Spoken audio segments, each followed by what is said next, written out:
మన నగరాలు పట్టణాలు ప్రగతి బాట పట్టాలంటే బీజేపీని గెలిపించండి. కేంద్ర ప్రభుత్వ సహకారంతో మున్సిపాలిటీలు, కార్పొరేషన్ల సమగ్రాభివృద్ధి. ఇది తెలంగాణ ప్రజలకు మోదీ గ్యారంటీ. కమలం గుర్తుకే మన vote. Save Telangana. Vote for BJP. Hyderabad metro రైలు విస్తరణకి సంబంధించి తెలంగాణ ప్రభుత్వం ఒక కీలక నిర్ణయం తీసుకుంది. ఆ నిర్ణయానికి అనుగుణంగా హైదరాబాద్ మెట్రో రైల్ కార్పొరేషన్ ప్రణాళికల్ని ఆవిష్కరించింది. ప్రధానంగా హైదరాబాద్ నగర విస్తరణ స్వరూప స్వభావాలను దృష్టిలో పెట్టుకుని గత కొద్ది రోజులుగా కొన్ని రకాల చర్చలు జరుగుతున్నాయి. అటు శంషాబాద్ ఎయిర్పోర్ట్ కేంద్రంగా ఈ రవాణా రాకపోకల వ్యవస్థలు మరింత విస్తరించేటువంటి అవకాశం ఉందంటున్నారు. దీనికి కొనసాగింపుగా హైదరాబాద్ మెట్రో రైలు ఒక ప్రణాళికను ఆవిష్కరించింది. మరొక 5 కారిడార్లతో మెట్రో రైలు విస్తరణకి సెకండ్ ఫేజ్, ఎందుకంటే బడ్జెట్లో సెకండ్ ఫేజ్కి సంబంధించినటువంటి ప్రస్తావన ఉంటుందని చెప్పి రాష్ట్ర ప్రభుత్వం ఆశించింది. అయితే ఈ ప్రకటన ఎలాంటి ప్రకటన బడ్జెట్లో లేని నేపథ్యంలో హైదరాబాద్ మెట్రో రైలే ఈ 5 కొత్త కారిడార్లకు సంబంధించినటువంటి ప్రణాళికని అనౌన్స్ చేసింది. దాదాపు 24,000 కోట్ల రూపాయలు ఖర్చు అవుతుందని చెప్పి అంచనా వేస్తున్నారు. కేంద్ర ప్రభుత్వం సహకరించాలని విజ్ఞప్తి చేస్తున్నారు. ఒకవేళ చేయకపోతే సొంతంగా చేయడానికి కూడా తెలంగాణ ప్రభుత్వం రెడీ అవుతుంది. ఒకసారి ఆ ప్రణాళిక ఏంటనేది విశ్లేషించేటువంటి ప్రయత్నం చేయాలి. హైదరాబాద్ మెట్రో రైల్ ఫేజ్ 2కి సంబంధించి building the next chapter of urban mobility అని చెప్పని ఒక ట్వీట్ చేశారు. దీనికి సంబంధించి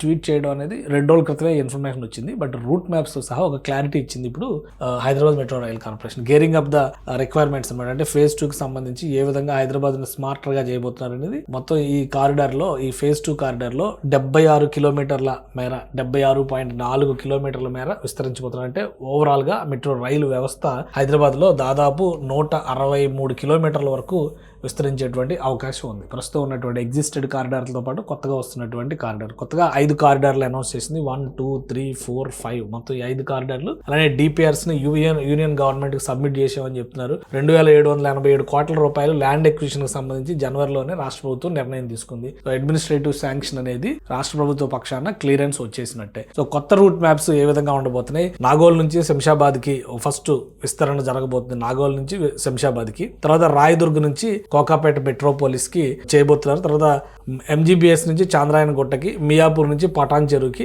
ఎల్బీ నగర్ నుంచి హయత్ నగర్ కి చేయబోతున్నారు అనమాట. వీటికి సంబంధించినటువంటి స్టేషన్స్ డీటెయిల్స్ ఇవి కూడా ఆల్రెడీ అనౌన్స్ చేశారు. సో ఒకసారి మనం దీన్ని మెట్రో రైల్ కార్పొరేషన్ ఇచ్చినటువంటి రూట్ మ్యాప్ ప్రకారం చూస్తే కనుక దాదాపుగా 24,269 కోట్ల రూపాయలు ఖర్చు అవుతుందని చెప్పని అంచనా వేస్తున్నారు. కేంద్ర ప్రభుత్వాన్ని, మినిస్ట్రీ ఆఫ్ అర్బన్, కేంద్ర పట్టణాభివృద్ధి శాఖ మంత్రిని వీళ్ళు కోరారు. డిపిఆర్లు అవి సబ్మిట్ చేశారు. మొత్తం మీద ఫస్ట్ కారిడార్ అంటే ఇది ప్లానింగ్ లోనే చిన్న లోపం కనిపిస్తుంది అనమాట. ఆ లోపం వలన డిలే అవుతుందా లేదంటే వీళ్ళు ఇంకా ప్లానింగ్ ఏమైనా మార్చుకుంటారో చూడాలి. బట్ ఇది దీనిపైన మేము వెళ్ళిపోతామని చెప్పని వీళ్ళు ఒక అనౌన్స్మెంట్ చేశారు. సో మొత్తం ఈ 3 లైన్స్, మేజర్ మెట్రో 3 లైన్స్, ప్రస్తుతం ఉన్నటువంటి 3 లైన్స్ ఇవి, దాన్ని ఈ విధంగా విస్తరించాలనుకుంటున్నారు అనమాట. ఇందులో ఆల్రెడీ మియాపూర్ వరకు ఉన్నటువంటి రైల్ని పటాన్ చెరువు వరకు, అంటే ఆల్మోస్ట్ 13 కిలోమీటర్లు ఇక్కడ విస్తరించబోతున్నారు. మళ్ళీ అదనంగా ఈ రూట్లో రైల్వే స్టేషన్స్ కూడా, మెట్రో రైల్ స్టేషన్స్ కూడా ఎక్కువ రాబోతున్నాయి. ఎందుకంటే 10 స్టేషన్లు ఇక్కడ ఏర్పాటు చేయాలి. 13 కిలోమీటర్లు వస్తుంది, 10 స్టేషన్లు ఈ మార్గంలో ఏర్పాటు చేయబోతున్నారు. నెక్స్ట్ విస్తరణ జరిగేటువంటి కారిడార్ ఏంటంటే రాయదుర్గ్ నుంచి నియోపోలిస్ కోకాపేట వరకు విస్తరిస్తారంట. 11 కిలోమీటర్ల డిస్టెన్స్ ఉంటుంది. ఇందులో కూడా ఒక 8 స్టేషన్స్ ఇక్కడ రాబోతున్నాయి అనమాట. సో ఇది శంషాబాద్ హ్యాపెనింగ్ పాయింట్ అని చెప్పి ఒక పక్కన చెప్తున్నారు. బుల్లెట్ ట్రైన్ వస్తుంది, బుల్లెట్ ట్రైన్ జంక్షన్ కాబోతుందని చెప్పని కేంద్ర ప్రభుత్వం బడ్జెట్లో పెట్టింది. వీళ్ళకేమో శంషాబాద్ దాకా ఈ రైలు రూట్ అవసరం లేదని చెప్పని వదిలేశారు అనమాట. సో ఇటువైపు చూస్తే ఇంకా ఎక్స్పాన్షన్ వైపు చూస్తే ఎల్బీ నగర్ నుంచి హయత్ నగర్కి ఒకటి, కొత్తగా వచ్చేటువంటి రూట్ ఏంటంటే నాగోల్ నుంచి శంషాబాద్కి వచ్చేటువంటి రూట్. అది చాలా పెద్ద రూటు కాబోతుంది. ఎల్బీ నగర్ వైపు వెళ్ళేటువంటి రూటు కేవలం 6 స్టేషన్లు వస్తాయి, కానీ దీనికి మాత్రం 24 రైల్వే స్టేషన్స్ వస్తాయి, మెట్రో రైల్ స్టేషన్స్ అనమాట.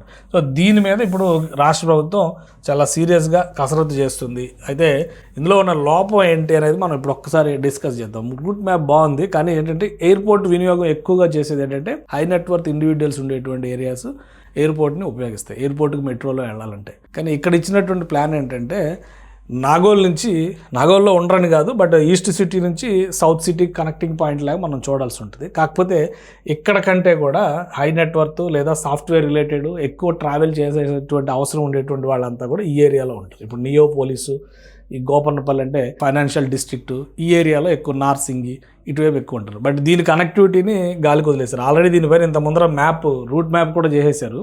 అప్పుడు పాత ప్రభుత్వం ఉన్నటువంటి సమయంలో. అది వదిలేసి ఇవి మాత్రం ఎక్స్పాండ్ చేసుకుంటూ ఉన్నారు. అంటే ఇది ఫైనాన్షియల్గా వైబుల్ అవుతుందా లేదా, కేంద్ర ప్రభుత్వం రిజెక్ట్ చేసిందా లేదా, కేంద్ర ప్రభుత్వం స్పందించలేదా అనేటువంటి చర్చను మనం పక్కన పెట్టి చూస్తే ప్లానింగ్లో లోపం ఎక్కడ ఉంది అంటే నాకు కనపడుతుంది అయితే ఇదే ప్లానింగ్లో లోపం అని చెప్పి నేను అనుకుంటున్నాను అనమాట. ఒకవేళ ఈ రెండింటిని కూడా ఇంటిగ్రేట్ చేస్తూ రేవంత్ రెడ్డి గారు పదే చెప్తారు, ఏదో సర్క్యులర్ ట్రైన్ అని చెప్పని ఔటర్ రింగ్ రోడ్ చుట్టూ ఇట్లా వచ్చేలా చేయాలని చెప్పి అనుకుంటున్నాం మేము. ఆ టైప్లో దీన్ని ఇంటిగ్రేట్ చేస్తూ కనుక వెళితే అడ్వాంటేజ్ ఎక్కువ ఉంటుంది. అంటే passengers, more number of passengers ఈ ట్రాక్ను ఉపయోగించడానికి అవకాశం ఉంది. కానీ ఈ 5 కారిడార్లతో కూడినటువంటి వ్యవస్థని ఇప్పుడు మెట్రో రైల్ కార్పొరేషన్ అనౌన్స్ చేసింది. దీనికి దాదాపు 25,000 కోట్ల రూపాయలు ఖర్చు అవుతుందని చెప్పి అంచనా వేశారు. నిర్మాణం అయ్యేసరికి ఒక 5 నుంచి 8 సంవత్సరాలు పట్టొచ్చు. ఇందులో మళ్ళీ భూగర్భ రైల్వే సిస్టమ్ కూడా ప్లాన్ చేశారు. ఈ నాగోల్ నుంచి వచ్చేటువంటి రూట్లో ఒక 1 kilometre distance underground metro రైలు కూడా ఉంటుందన్నమాట. సో ప్రణాళిక బాగుంది, కానీ కాంప్రహెన్సివ్నెస్ లేదు. బహుశా బడ్జెట్లో కేంద్ర ప్రభుత్వం పెద్దగా దీనిపైన స్పందించకపోవడం రీజన్ అదే కావచ్చు. ఎందుకంటే శంషాబాద్ ఏరియా ఇటు కేవలం ఎయిర్పోర్టే కాదు, రాబోయేటువంటి రోజుల్లో బుల్లెట్ ట్రైన్ ఈక్వేషన్ వచ్చినప్పుడు, బుల్లెట్ ట్రైన్ జంక్షన్ కింద మారిపోయినప్పుడు ఇక్కడ నుంచి ట్రాన్స్పోర్టేషన్ అన్ని వైపులకి ఉండాలి. అంటే దీన్ని ఒక జంక్షన్గా డెవలప్ చేసేటువంటి ప్రణాళిక ఉండాలి. ఇప్పుడు ఇటు ఈ ఏరియాకి లేదు, ఇటు వచ్చి ఇట్లా వెళ్ళేటువంటి అవసరం ఉండదు. కాబట్టి దీనిలో చిన్న లోపం కనిపిస్తుంది. ప్రభుత్వం సవరించుకుంటుందా లేదా చూడాలి. ఎందుకంటే ఆల్రెడీ ఈ ప్రపోజల్స్ని బయటికి రిలీజ్ చేశారు కాబట్టి యాక్టివిటీ ఎప్పటిలోగా మొదలు పెడతారు. నిధుల సమీకరణ ఏ విధంగా జరుగుతుంది, కేవలం రాష్ట్ర ప్రభుత్వం మాత్రమే దీన్ని ఒక బాధ్యతగా తీసుకుని చేస్తుందా, ప్రైవేట్ రంగాన్ని ఇన్వాల్వ్ చేసేటువంటి క్రమంలో ఆల్రెడీ L&T ప్రస్తుతం హైదరాబాద్ మెట్రో రైల్ నుంచి తప్పుకుంటుంది కాబట్టి ఇంకొకరిని ఎవరైనా తీసుకొస్తారా అనేది వేచి చూడాలి.